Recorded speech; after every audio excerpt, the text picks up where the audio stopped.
Hello दोस्तों, welcome to first ever episode of hack news. दोस्तों मैं गौतम और दोस्तों आप देख रहे हैं mister white head YouTube channel. तो चलिए दोस्तों शुरू करते हैं। Access granted. You are watching Mr. White Hat TV. दोस्तों अगली अपडेट जो आ रही है वो है रैंसमवेयर अटैक के बारे में। अब ये दोस्तों बैड न्यूज़ नहीं है बल्कि इस टाइम अच्छी न्यूज़ है, गुड न्यूज़ है। क्योंकि दोस्तों अगर जिनके कंप्यूटर्स में WannaCry रैंसमवेयर अटैक हुआ है उनके लिए काफ़ी फायदेमंद हो सकती है ये न्यूज़। क्योंकि दोस्तों यहाँ पर जो सिक्योरिटी रिसर्चर्स हैं कैस्परस्काई के बारे में आप सभी लोग जानते होंगे, जो एंटीवायरस मेकिंग कंपनी है। अब उनके जो सिक्योरिटी रिसर्चर्स होते हैं, सिंपल सी बात है दोस्तों, अगर चोर होंगे तो पुलिस भी होंगी, अगर ब्लैक हैट हैकर्स हैं तो व्हाइट हैट भी होंगे। तो यहाँ पर हमारे सिक्योरिटी रिसर्चर्स ने काफ़ी अच्छा काम किया है। उन्होंने दोस्तों WannaCry रैंसमवेयर के अंदर कुछ ऐसी वल्नरेबिलिटीज पाई गई हैं उनके सोर्स, उनके कोड के अंदर की, और उन्होंने ये भी कहा है कि इसकी कोड क्वालिटी काफ़ी पुअर है और इसके अंदर कुछ ऐसी चीज़ें पता चली हैं, ऐसी 4 चीज़ें पता चली हैं जो काफ़ी अच्छी बात है हमारे लिए, क्योंकि हम अपना डेटा रिकवर कर सकते हैं उन सब बातों से। तो दोस्तों यहाँ पर पहली बात, सबसे ध्यान देने वाली बात ये है, अगर आपके कंप्यूटर में या फ़ोन वगैरह में रैंसमवेयर अटैक हुआ है तो आपकी जो सिस्टम ड्राइव है, जिसके अंदर आपका पूरा सिस्टम, जो भी सिस्टम सेव्ड है, विंडोज़ वगैरह सेव्ड है, फॉर एग्जांपल डेस्कटॉप हो गया, डॉक्यूमेंट्स हो गया, जो मेन इंपॉर्टेंट फोल्डर्स होते हैं, उनका डेटा आप बाय डिफ़ॉल्ट आप रिकवर नहीं कर सकते हैं। तो दोस्तों दूसरी बात यहाँ पर ध्यान देने वाली ये है, रैंसमवेयर अटैक केस की जो सोर्स कोड के अंदर जो वल्नरेबिलिटी पाई गई है वो ये भी है कि जो फाइल्स रीड ओनली फाइल्स होती हैं, जिसके अंदर सिर्फ रीड ओनली का एट्रीब्यूट लगा रहता है, जिसको हम सिर्फ पढ़ सकते हैं, उसको ओवर राइट नहीं कर सकते, तो रैंसमवेयर भी उसको कुछ बिगाड़ नहीं सकता, बल्कि उसका क्या काम करता है, सिर्फ उसकी डुप्लीकेट कॉपी बनाता है, उसको ओरिजिनल वाले को एनक्रिप्ट करके हाइड कर देता है। तो दोस्तों आप ऐसे में क्या काम कर सकते हैं, जो रीड ओनली फाइल्स है उसको किसी रिकवरी सॉफ्टवेयर से वापस निकाल सकते हैं विदाउट कोई रैंसम दिए।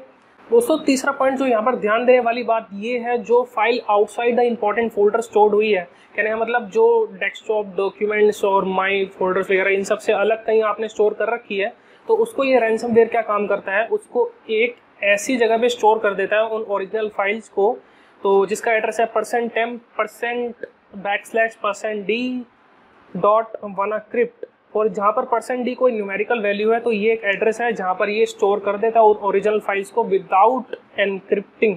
तो दोस्तों यहाँ से भी आप अपना डेटा रिकवर कर सकते हैं विदाउट रैंसम, कोई बिना कोई पैसे दिए।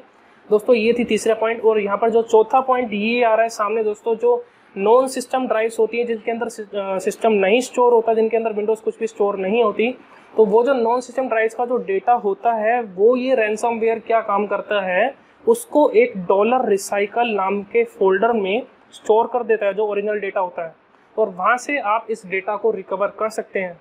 तो दोस्तों ये थे 4 पॉइंट मेन, और इधर 5वां पॉइंट ये है दोस्तों, इसके कोडिंग में एक ऐसी वल्नरेबिलिटी पाई गई है कि कभी कभी ये जो जैसे कि मैंने आपको बताया कि सिक्योरिटी रिसर्चर्स का ये कहना है कि सोर्स कोड काफ़ी पुअर है, कहने का मतलब कभी कभार ये क्या काम करता है, उस ओरिजिनल को कॉपी तो करेगा, उसको एनक्रिप्ट भी कर देगा, लेकिन ओरिजिनल को डिलीट करना भूल जाएगा, तो ओरिजिनल फाइल्स को डिलीट करना भूल जाएगा। तो दोस्तों ऐसे 5 पॉइंट अगर आप ध्यान में रखते हैं तो आप अपना काफ़ी हद तक डेटा रिकवर कर सकते हैं विदाउट कोई रैंसम दिए।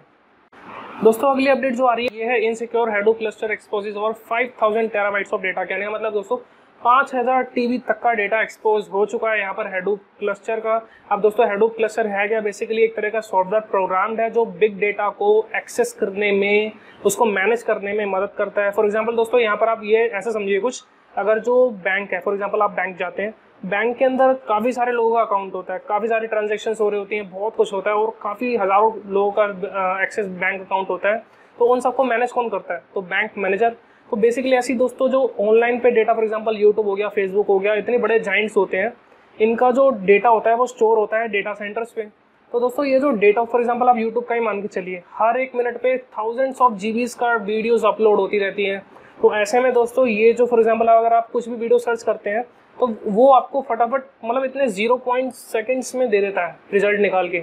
तो दोस्तों ये जो फाइल सिस्टम होता है, ये जो मैनेज करने का फाइल सिस्टम होता है, इसी को एक कहते हैं हैडूप। तो ये तो सिर्फ एक एग्जांपल है, ऐसे काफ़ी सारे प्रोग्राम्स होते हैं। तो दोस्तों यहाँ पर जो न्यूज़ आ रही है वो ये है कि हैडूप के जो सर्वर्स हैं उनका डेटा एक्सपोज हो चुका है, तकरीबन 5.24 समथिंग पेटाबाइट्स। तो इतना सारा डेटा एक्सपोज हो चुका है यहाँ पर। दोस्तों यहाँ पर अगला अपडेट आ रहा है वन लॉगिन पासवर्ड मैनेजर की तरफ से। अगर आपका कोई भी account one login password manager में है तो आप उसको जल्दी से जल्दी आप अपने सारे अकाउंट के पासवर्ड्स को चेंज कर दीजिए, क्योंकि वो हैक हो चुका है। ये कंपनी का खुद कहना है कि अनऑथोराइज एक्सेस पाई गई है उनके डेटाबेसेस में। तो अगर आप one login password manager use करते हैं तो आप अपने जितने भी अकाउंट्स हैं उन सबका पासवर्ड एक बार रीसेट कर लीजिए। दोस्तों यहाँ पर अगली अपडेट आ रही है फायरवॉल मालवेयर की तरफ से, जिसने around the globe 250 million computer में अफेक्ट कर दिया है, इंक्लूडिंग इंडिया। दोस्तों यहाँ पर दुख देने वाली बात जो मेरे को हर्ट हुई है वो ये बात है, सबसे ज़्यादा अटैक ये इंडिया के अंदर हुआ है। अराउंड 10.2% अटैक ये इंडिया के अंदर है, followed by Brazil, Mexico and China. दोस्तों अब ऐसे में कुछ लोगों का कहना है कि ये जो फायरवॉल मालवेयर है ये नॉर्थ कोरिया से आया है, कोई कह रहा है ये चाइना से आया है। तो दोस्तों ये तो नहीं पता, लेकिन हमें अपनी सिक्योरिटी तो खुद ही भरकनी पड़ेगी। अब होता ऐसे में हमें ध्यान देने वाली बात ये है कि जो इंडिया के अंदर है ना, साइबर जो लिटरेसी है वो काफ़ी इतनी ज़्यादा एडवांस नहीं है। हम लोग क्या करते हैं, किसी भी लिंक पे कभी भी क्लिक कर देते हैं। अगर मान लीजिए हमें कोई फाइल मिल रही है, फॉर एग्जांपल गेम मिल रही है, GTA Vice City वगैरह, GTA San Andreas, GTA 5 मिल रही है, जो 50 GB तक की फाइल्स होती हैं, वो हमें कम GB में दिखने को मिल जाती है। कभी बार होता क्या है कि जैसे 1 GB की फाइल मिल गई, 5 MB कोई सॉफ्टवेयर जो 10 MB का सॉफ्टवेयर है वो हमको 2 MB में मिल रहा है। किसी भी सॉफ्टवेयर को इंस्टॉल करते वक्त नेक्स्ट बटन दबाते रहते हैं, हम उसको पढ़ते नहीं हैं। क्या पता उसके साथ में कोई ऐसी फाइल बाइंड हो रखी हो जो एक मालवेयर हो, जो आपके वेब ब्राउज़र में घुस जाए, आपका जो होम पेज है वो बदल दे, बार बार ट्रैफिक आपका रीडायरेक्ट करे किसी और वेबसाइट पे।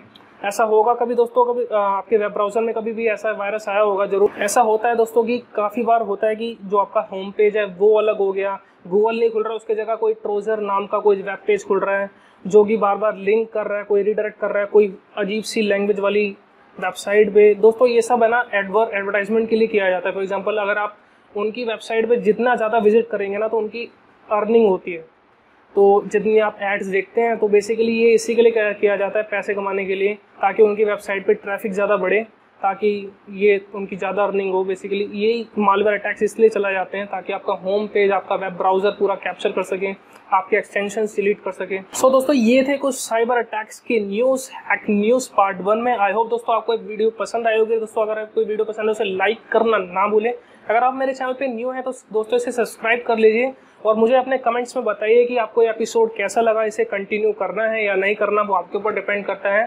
तो मिलते हैं दोस्तों आपसे अगले एपिसोड में, तब तक के लिए गुड बाय।